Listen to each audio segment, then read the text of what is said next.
ایک چھوٹے سے گاؤں میں زینب بی بی اپنے 2 بیٹوں اور 2 بہوؤں کے ساتھ رہتی تھیں۔ گھر کے حالات کمزور تھے، سب محنت کرتے تھے لیکن پھر بھی گزارا مشکل سے ہوتا تھا۔ دونوں بیٹے مزدوری کرتے، بہویں گھر کا کام سنبھالتی، مگر خوشحالی جیسے ان کے گھر کا راستہ بھول گئی تھی۔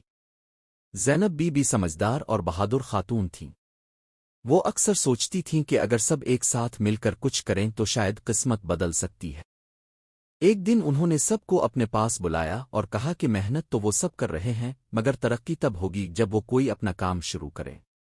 بہویں حیران ہوئیں مگر فوراً بولیں کہ وہ کھانا اچھا بناتی ہیں، شاید وہ گھریلو کھانے کا کاروبار شروع کر سکتے ہیں۔ اگلے دن سے ہی تینوں نے کام شروع کر دیا۔